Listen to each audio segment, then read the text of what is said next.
It was supposed to be just another Monday morning in the gleaming glass tower of a billion-dollar corporation. The lobby bustled with suits, the scent of roasted coffee filled the air, and the CEO's polished shoes echoed across the marble floor. But behind that surface of wealth and order, a storm was brewing, one that no one in the building could yet see. A young black employee, exhausted from circumstances he couldn't control, rushed through those same glass doors, minutes past the strict reporting time. The CEO noticed. His cold glare was sharp enough to cut through the air. Within hours, a single decision would not only cost the employee his livelihood, but also unravel a truth that would shake the company and the arrogant CEO to his very core. Derek Carter was 28, a diligent worker, and one of the few black analysts employed at the towering headquarters of Pretoria Financial. He had earned his position against steep odds, working late nights at community college, balancing 2 part-time jobs, and pushing through moments when the odds seemed stacked against him. For Derek, this job wasn't just employment, it was a lifeline for his family. His mother, battling diabetes, relied on him for medication. His younger sister, still in high school, leaned on him for encouragement and the promise of a better future. Each paycheck wasn't simply money. It was food on the table, rent paid on time, and the thin shield keeping his family from slipping into poverty. But Pretoria Financial was not the easiest place to work. The office culture mirrored its CEO, Richard Kessler, a man in his late 50s, tall, sharp-featured, with ice-gray eyes that conveyed both authority and arrogance. Richard was known for his obsession with punctuality. He believed lateness was weakness and never hesitated to fire anyone who failed to live up to his rigid standards. To Richard, success was a simple formula: discipline, wealth, and power. He had grown up privileged, with every door opened for him. What he didn't understand, or refused to see, was that not everyone had that luxury. Derek, and others like him, were fighting invisible battles Richard had never even imagined. On that fateful Monday, Derek left home early, as he always did. He carried his worn leather satchel, his neatly ironed shirt, and the silent determination to do his best. But his morning took a sudden, unavoidable turn.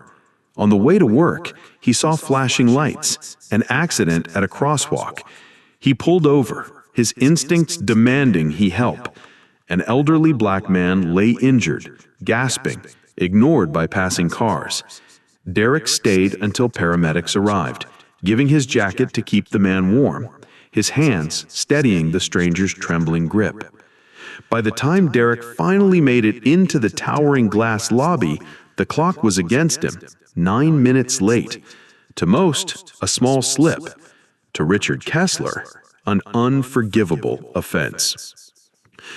Richard Kessler noticed immediately. From his corner office overlooking the lobby, he watched Derek enter, slightly breathless, tie loosened, jacket missing. Richard's jaw tightened. He didn't need context, didn't want explanations. To him, lateness was a crack in the armor, proof of weakness. By midday, the email was sent. Meeting with CEO, 2 o'clock, mandatory.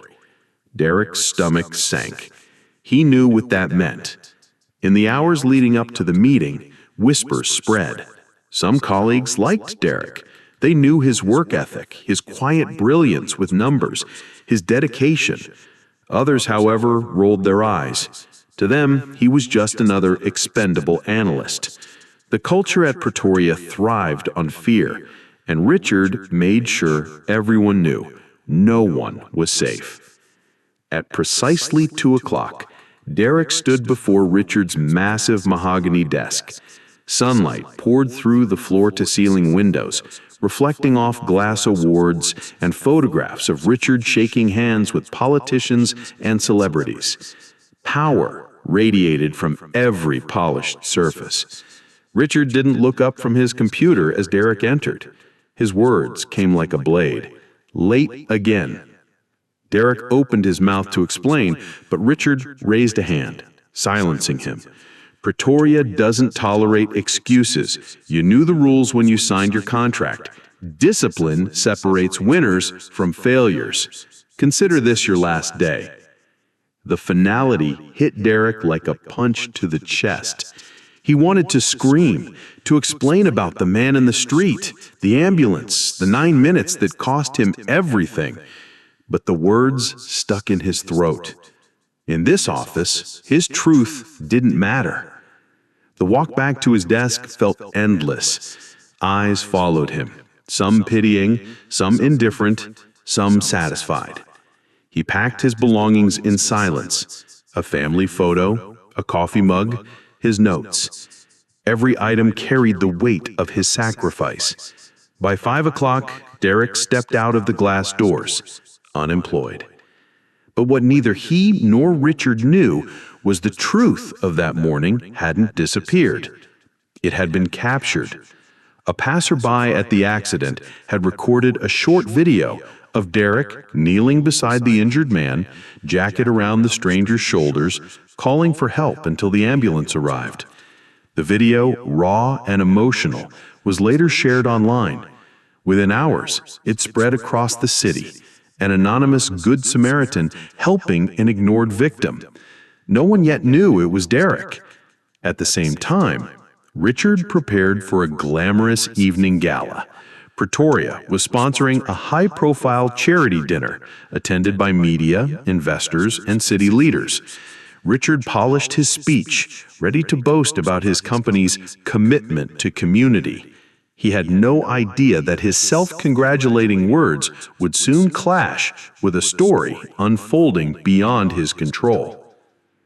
The gala sparkled with chandeliers, crystal glasses, and the hum of expensive conversations.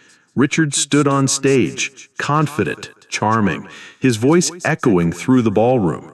He spoke about leadership, discipline, and how Pretoria valued integrity above all.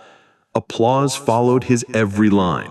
Cameras flashed. Investors smiled. Then halfway through the evening, a ripple of murmur spread across the room. Guests glanced at their phones, whispering, frowning, and sharing screens. Richard continued speaking, but the attention had shifted. On every social feed, a video was trending. The video of Derek. It showed him kneeling on the pavement, his shirt stained, his hand steady, and his voice pleading for paramedics to arrive.